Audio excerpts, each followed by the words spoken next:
Shalom. First and foremost, I want to give all praises, honor, and glory to Yahweh, Bahasham, Yahushai, Bahasham, Recha Kodesh. Double honors to the elders and the apostles of Great Millstone, and peace and blessings to the elect. Today we're going to go into the book of Esther, the 6th chapter, and we're pretty much at the point where Esther, the Lord put the spirit upon Xerxes for Esther to find favor in his sight. Therefore, she wasn't put to death. As we went through in the 5th chapter. And so what we're going to read through in the 6th chapter here is in between that day, right? So after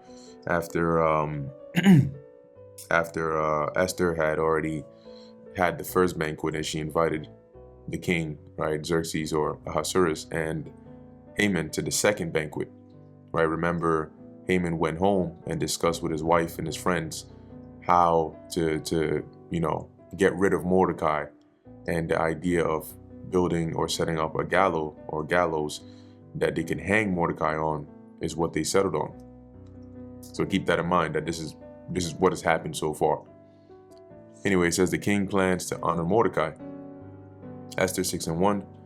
On that night could not the king sleep, and he commanded to bring the book of records of the Chronicles, and they were read before the king. So just like we have Chronicles, like when you read, you have the book of Kings, you have the book of Chronicles, and these are records of things, events, important things that have taken place, right? Mainly pertaining to the king and so on. So they were read before the king, and it was found that Mordecai had told of Bigthana and Teresh, two of the king's chamberlains, the keepers of the door, who sought to lay hand on King Ahasuerus. And I believe in the very beginning, right, when we went through the first chapter, starting with the editions of Esther, I think chapter 10, Mordecai had that vision, right, and he ended up investigating the matter between these two guards, and found out that indeed they were plotting to take out or harm the king. And so he reported it, and it was recorded that he basically saved the king's life. So interestingly enough, the Lord put the spirit upon Xerxes or Ahasuerus at this point to where he couldn't sleep this night, and he requested that they read these chronicles. And then it just so happened that right here and there, right, the remembrance of what Mordecai had done came up. And we'll see how the Lord set this all up beautifully, especially at this time. So verse 3, and the king said, what honor and dignity hath been done of Mordecai, or done to Mordecai for this? Then said the king's servants that ministered unto him, there is nothing done for him. So he wasn't rewarded for this. And the king said, who is in the court? So at this point, as this was happening, they were reading this, the king asked this question. Haman made his way over there, right? So upon seeing or hearing it, the king asked, right, who is that? Who's over there? Now Haman was come into the outward court of the king's house to speak unto the king to hang Mordecai on the gallows that he had prepared for him. And the king's servants said unto him, behold, Haman standeth in the court. And the king said, let him come in. So now you're going to see how the Lord, how the Lord plays chess, right? Verse 6, so Haman came in, and the king said unto him, what shall be done unto the man whom the king delighteth to honor? Now Haman thought in his heart, to whom would the king delight to honor more than to myself? So at this point, the Lord set it up to where the timing is very crucial here, right? First, the king couldn't sleep. And so he asked for them to read the Chronicles to him. Now he could have asked for anything, right? But in this case, he wanted them to read the records. So they read it. And of all the readings, they read the part about Mordecai having basically saved the king's life. And at this very point in time is when Haman comes in to try and make his request to hang Mordecai. But before he's even able to do that, the king is already asking him this question. So that point is very crucial right there, because had the king not requested for the Chronicles to be read, had Mordecai's life-saving feats not have been read here, all it would have taken was for Haman to come and make his request. The king wouldn't have asked him this question. Haman would have probably came and asked his question first about, or made his request about hanging Mordecai, phrased it in a slick way, and then that would have been it for Mordecai, right? But the Lord set it up in a way where, you can't harm those that the Lord has his hand over, right? The scriptures say, when the man's ways please the Lord, he maketh even his enemies to be at peace with him. So here in this case, guess what? Mordecai didn't even know that this is what was being plotted against him. And all behind the scenes, the Lord took care of it. Okay. So this is why it's very important to put your faith and your trust in the Lord, because this is why the scriptures say you don't trust in man. Man can't do this for you. Anyway, so now Haman, before he gets to make his request, because he's basically coming to make a death request for Mordecai, right? But before he's able to do that, the king is already like, boom, yo, I got a question for you, right? And then let's read that on here. Verse 6, I read it again. So Haman came in, and the king said unto him, what shall be done unto the man whom the king delighteth to honor? And once again, see how the Lord set it up. He didn't have Xerxes, he didn't have, it's interchangeable, it's the same person, right? But he didn't have Ahasuerus mention Mordecai's name, right? He just asked it more in a general sense, like the man whom the king delighteth to honor, what should be done for him? And right then and there, that already, then and Haman, his proud ass mind is like, well, with the position I'm in, I was already invited to Esther's banquet. Like, I'm the king's right-hand man. Who else would the king want to honor more than me? So right then and there, he's rattling off the best things that he would want. So verse 7, it says, and Haman answered the king, for the man whom the king delighteth to honor, let the royal apparel be brought, which the king useth to wear, and the horse that the king rideth upon, and the crown royal, which is set upon his head. And let this apparel and horse be delivered to the hand of one of the king's most noble princes.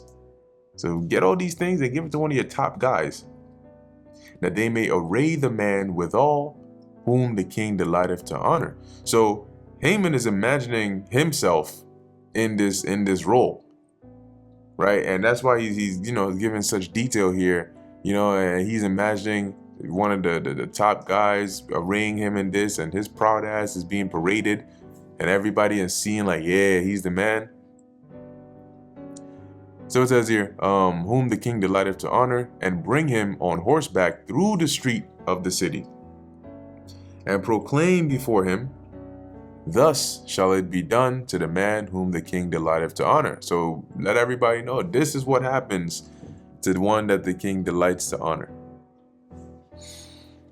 Verse 10, then the king said unto Haman, make haste, and take the apparel and the horse, as thou hast said, and do even so to Mordecai the Jew. Oh my God. What?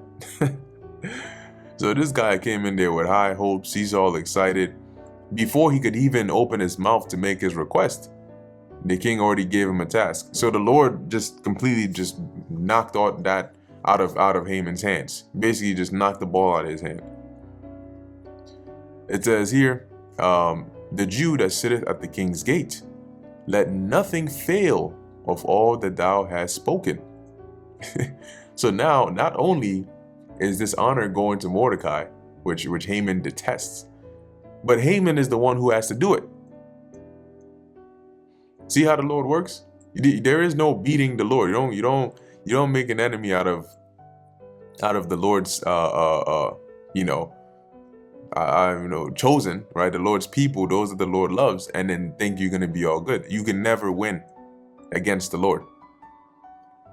And that's why when you're on the side of the Lord, and as the scriptures say, when your ways please the Lord, you're really in the best position. And Mordecai didn't do anything here. right? In this sense, right? He didn't come and talk to the king. He didn't come and do. At this point in time, he's worried about, not having him and his people exterminated. But behind the scenes, these are all the things the Lord is doing, right, for him. And likewise, us that are servants of the Lord, there are a lot of things that go on behind the scenes that end up in our favor. Matter of fact, hold on, let me pause here and jump real quick to the book of Romans, chapter 8, verse, I believe it's 28. Yep. And we know that all things work together for good to them that love God, to whom are the called according to his purpose. See? So this is an example of that. Because there are things that the Lord is making happening that you may not even know about. And then you find out later on, oh, the Lord blessed you with X, Y, and Z. But if you were privy to how detailed, how intricate the steps that were taken to get you to that point were, you'd be even that much more grateful. And this is just one of the many blessings that comes with serving the one true living power. So verse 12, it says, and Mordecai came again to the king's gate. So after this was done, right, Mordecai returned back to the king's gate. It says, but Haman hasted to his house mourning and having his head covered. So he was stressed. Verse 13, and Haman told Zeresh, his wife, which now I'm curious to see, what does her name mean? Oh, interesting. Made some updates on here. Okay. So it says here, Zarash, gold, wife of Haman the Agagite. Okay, nothing too much else in here. Interesting. Okay. Not entirely sure how accurate that is, but anyway, the point is, it says here, he told his wife Zeresh and all his friends everything that had befallen him. Then his wise men and Zeresh his wife, then said his wise men and Zeresh his wife unto him, if Mordecai be of the seed of the Jews, before whom thou hast begun to fall, thou shalt not prevail against him, but shalt surely fall before him. So they knew something, and that's why they were called the wise men there, because they knew, like, all right, based on these guys, the things that have happened, their history, their records, you don't want to make an enemy out of them, because there's some some higher power back there that's working with them. And it's similar how Pontius Pilate's wife, right, also told him concerning Yahushua, about how she suffered many things in a dream because of him. So basically, you don't want to mess with these people. And as they told him, yeah, if that, he's a Jew, and you already started to fall against him, you're done. You're cooked. You're not gonna win. And you can imagine Haman was pretty pissed off to even hear that, right? Anyway, verse 14, and while they were yet talking with him, came the king's chamberlains and hasted to bring Haman onto the banquet that Esther had prepared. So, and this is just a extrapolation here, right? But based on how the events went, it could be right that night the king couldn't sleep, so he had the records read to him. As they were reading that, Haman makes his way over there, and and basically meets with the king. The king asks him about these things, and then makes the request. And then Haman has that happen the next day, because this was happening in the nighttime. So he has it happen the next day, where Mordecai is honored, and then so on and so forth. And then Haman goes home, and then as he's home that day, this is what happens, right? As he's talking to his wife about this is what happened to him. Then they call him to the banquet, because the banquet was the next day, right? That could be one possibility. Another one could have been that maybe when Haman came to the court, right, as it says here in verse 4, and the king said, who is in the court? Maybe this could have been actually the next day, right, that this happened. So that night, the king couldn't sleep. They read this to him. Then the next day, Haman came to make his request, but then, he was met with a different request, and then he had to do that. Okay, long story short, there was this banquet here was set for the following day. Okay, so this brings us to the book of Esther, the 6th chapter. Interesting stuff so far. So we'll see how the Lord flips the script here and fulfills that vision that he showed to Mordecai back in the editions of Esther. I believe it was the 10th chapter, in that first vision that Mordecai received. Anyway, with that, Lord willing, this was edifying to the elect. In closing, I want to give all praises, honor, and glory to Yahweh, Bahasham, Yahweh Shai, Bahasham, Bracha, Kodash. Until next time, Shalom.